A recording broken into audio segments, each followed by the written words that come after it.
In today's video, I'm going to show 4 of the best value meals I ate in the Tokyo area. It's pretty easy to find delicious food in Japan, but these incredible meals also came with very fair price tags.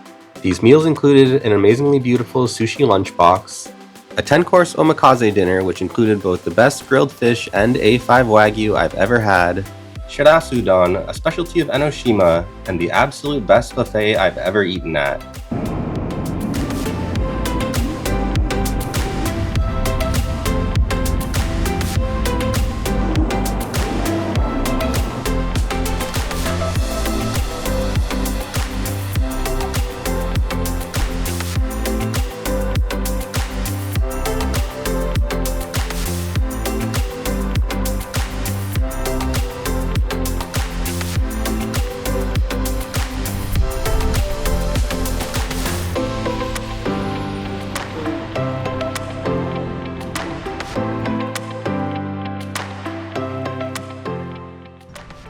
After the castle tour, we went to this great little guest house, still on the castle grounds, which served traditional style food.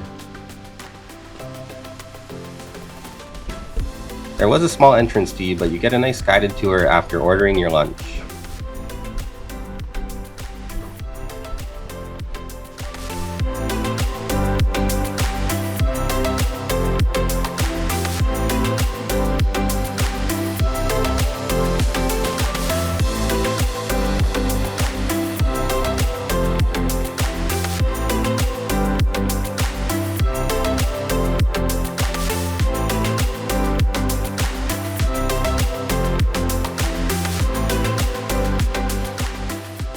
There were 9 different sections, all with different preparations and garnishes.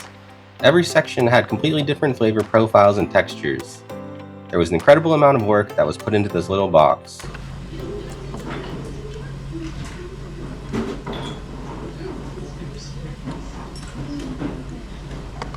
The sushi rice was also seasoned heavily, which is how I prefer it. It had a great balance of salty, sweet, and sour.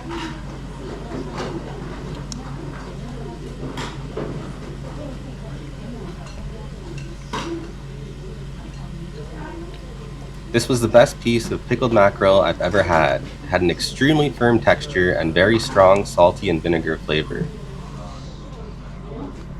I'm not exactly sure what fish this was, but it was grilled and coated with a very sweet soy sauce. The sea bream had a relatively soft texture and was slightly oily. It was delicious.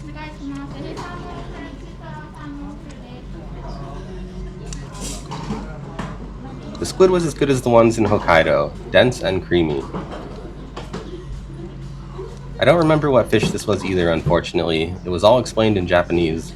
But I do remember the garnish were flowers that turned out to be shiso blossoms, and they had the exact same flavor as the leaf, which is my favorite herb. This was an incredible lunch, and the sushi box only cost 2,200 yen, which was a fantastic deal in my opinion.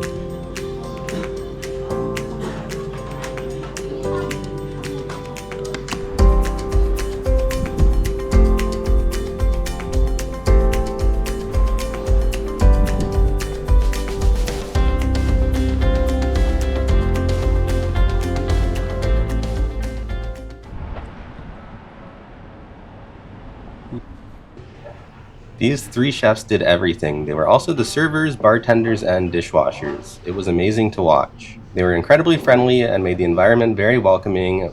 They didn't speak any English, but they used Google to communicate.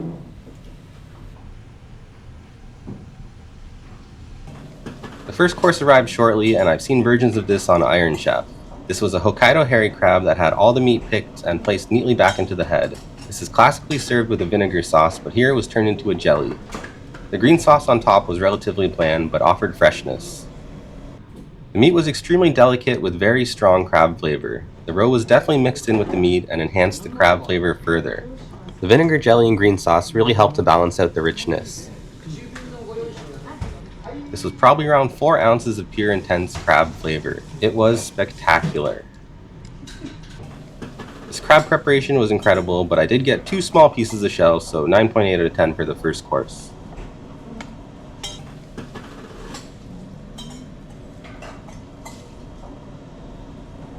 The next course was lean tuna with bonito, soy, myoga ginger, and scallions.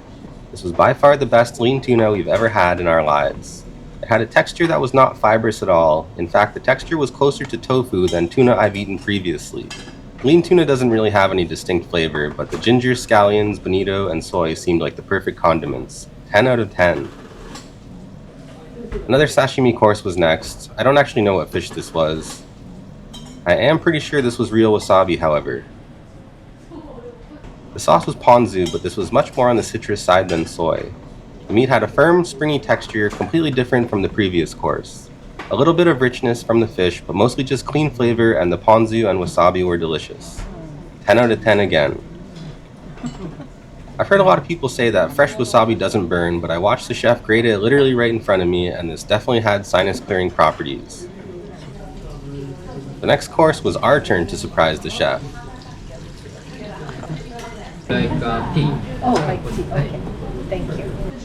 There was some fish, mizuna, and different mushrooms inside. We drank it like tea as he instructed, but kinda wanted to eat some of the ingredients. It was a very aromatic fish and mushroom broth. It tasted very healthy and clean, but there was no salt added. At this restaurant, the chefs prepare the next course based on when they see that you're ready. And after a while, watching us in confusion, he gestured to eat the stuff in the pot. I'm gonna be honest, I don't really see the hype around these matsutake mushrooms. They're really expensive and the fragrance isn't that much different from other varieties. This was good, but I would have preferred seasoning.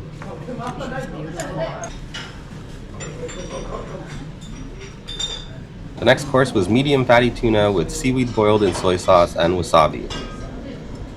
A pretty straightforward dish, amazing quality tuna with great marbling. Everything tasted good, but there was just too much of the soy boiled seaweed on this dish for me. I used less after the first piece. The next course is probably my favorite grilled fish I've ever had in my life. This was a charcoal grilled sweet fish known as ayu in Japan.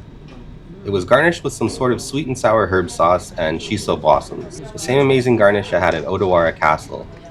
The outside skin was crispy and the inside meat was incredibly tender and delicate. They were also full of roe, which added richness, although they also kind of made it a little bit dry, but it wasn't unpleasant. I've watched a few food videos and people on the internet saying this fish tastes like watermelon. I'm going to tell you, it definitely does not. But it did have a pleasantly strong fish flavor with lots of umami. All the bones had also been taken out of the fish. The green sauce had sweet and sour elements, but it didn't have a distinctive main flavor that I was expecting. The sauce added a nice counterpoint to the salty grill flavor of the fish, but overall, I would have liked it better with no sauce. 9.9 out of 10 because the fish was absolutely perfect, but I don't personally think it needed a sauce. The shiso blossoms would have been enough for me.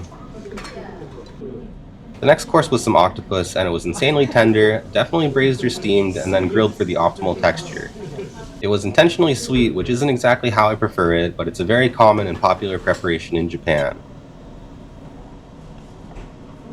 Alright, this next one was probably the best composed single dish I've ever had in my entire life. This was a premium cut of A5 Wagyu. If I had to guess, it was center cut strip loin, judging by the large grain size and very even distribution of the intramuscular marbling. But regardless of the exact cut, it was the most flavorful and delicate piece of beef I've ever had. Underneath it was perfectly braised young eggplant, and everything was in a very light seasoned dashi stock. It was garnished with finely cut myoga ginger and scallions. The eggplant was perfectly tender and creamy, and together everything had the perfect balance. There were no extreme flavors, but everything had very comforting properties. Both the meat and eggplant melted in your mouth, and the dashi stock went together perfectly in my opinion. It was actually so good we wanted to drink the broth, but we didn't want to look like rude foreigners. Just kidding. Honestly, the food and appearance of everything was very high-end, but it had a very casual feeling. You could just openly ask the chefs questions and make orders whenever you wanted. It had the vibe of a local izakaya rather than a fine dining restaurant. It didn't seem pretentious at all. The next course was another surprise. I never had the intention of trying fugu, but since it was served to us already done, I didn't feel like saying no thank you. This was like KFC batter, definitely flour-based and heavily seasoned. Any flavor the meat had was overpowered by the strong seasoning and crispy coating. It tasted great, but it could have been any meat really. The blowfish had a pretty hard and chewy texture. There's also a lot of gelatinous pieces, which doesn't go great with deep frying. The The gelatinous parts were similar to fried cod tongues that I've had before. It tasted fine, but fugu is a specialty ingredient, and this preparation takes away from the experience in my opinion. It does, however, make it much more approachable for everyone to eat if they're served by surprise. So maybe that's one of the reasons they do it.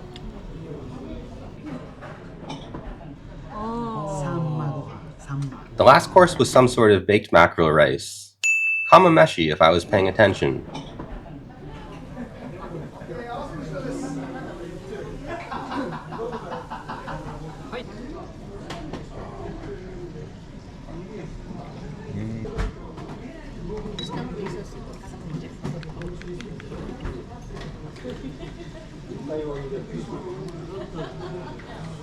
The rice had a perfectly chewy texture and was cooked in some dashi stock. There were also mushrooms that added very nice fragrance.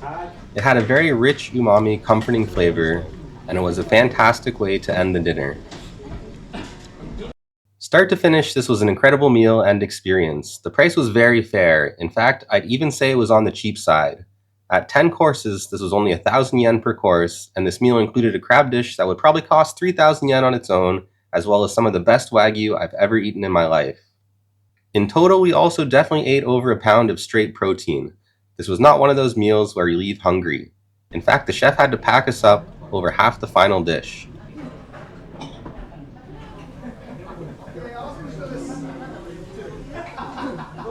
This was the first time I've ever eaten an omakase dinner, and this set the bar insanely high. I highly recommend this restaurant if you ever come to Tokyo.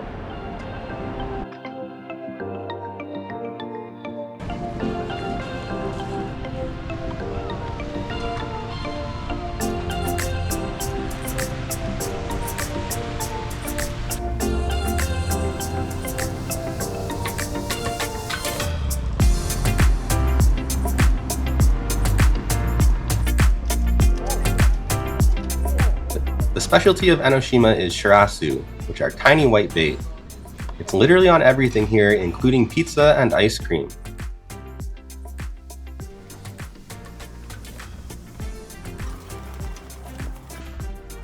This looks good.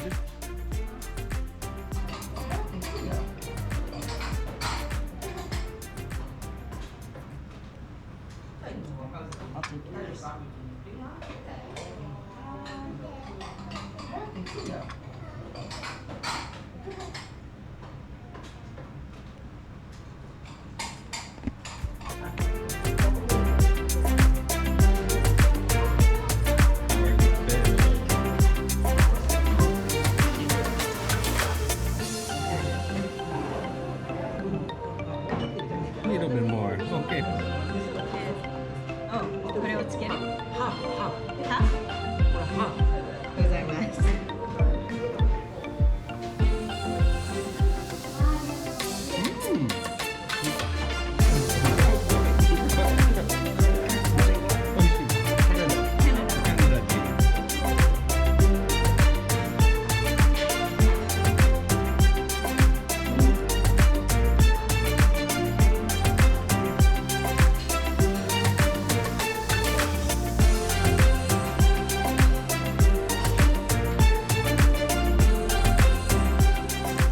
This whole bowl had really clean seafood flavor. There were also a bunch of different seaweed pieces that added a soft, crunchy texture.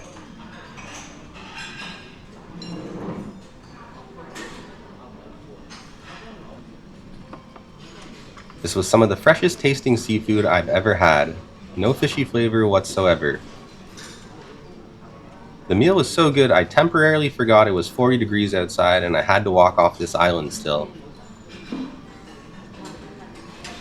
There were so many individual elements that made every bite taste slightly different and kept things exciting.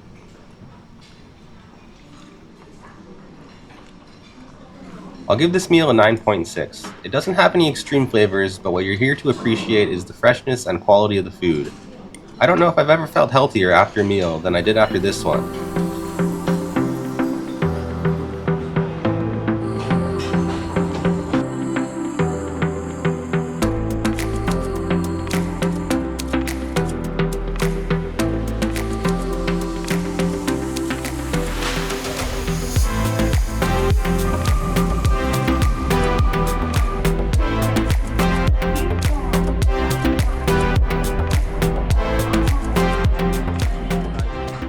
Alright, final restaurant of this video is 100% the best dining experience I've ever had in my life. The restaurant was called Ginza Happo, and what they had was nothing short of spectacular. They had all-you-can-eat premium seafoods, which included king crab. They also had A5 Wagyu, a large selection of shellfish to grill, which included scallops and abalone, and all-you-can-drink alcohol where you are the bartender. They also had insanely high-quality sashimi. The fatty tuna here was just as good as the expensive omakase I went to previously. At this restaurant, you can be cooking clams and scallops in butter with A5 Wagyu on the grill, all while eating king crab and drinking unlimited alcohol. The restaurant's also extremely well ventilated, the temperature is cool, and the service is excellent. I truly don't know what else you could want.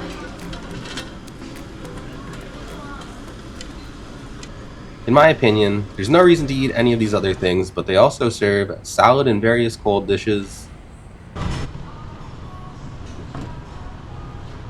fruits and vegetables, make your own pork belly bao, a bunch of soups and curry, a large assortment of fried seafood, grilled meats and seafood, Peking duck, some mediocre looking sushi, and they had a pretty large Chinese section with shark fin soup, dumplings, and a large stir-fry section which had a lot of seafood and flavors like black pepper and chili garlic.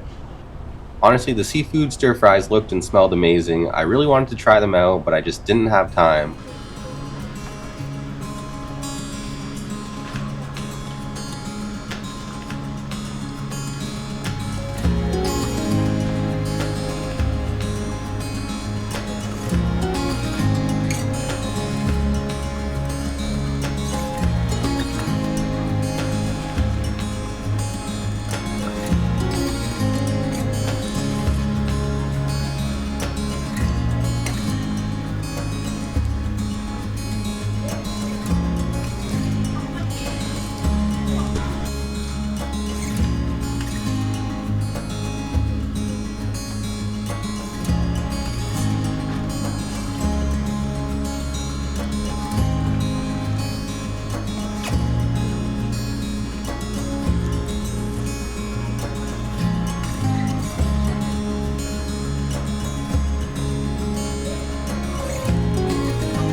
Sweet shrimp definitely aren't for everyone, but they're one of my favorites and they are ridiculously expensive, especially large ones. The Wagyu here was so soft you could tear it with chopsticks. Anyone who says money can't buy happiness has obviously never been to this restaurant. Some of the king crab segments were literally 3 times as wide as the one I bought this week. The quality is obviously not as good as live king crab since this is frozen, but I'd say it's about 80% as good. And for 12,000 yen, this is 100% worth it. I am, however, going to recommend going early when it's not busy. We went for dinner at 5, and near the end of our 2 hours when it was getting busier, I noticed some of the crab being poured on the display was still partially frozen. Anyways, I hope you enjoyed this video on some of the best value meals I had in the Tokyo area. Please like and subscribe if you did. I'll put the information for each of the restaurants in the description box. Thank you very much for watching, and I'll see you for the next video.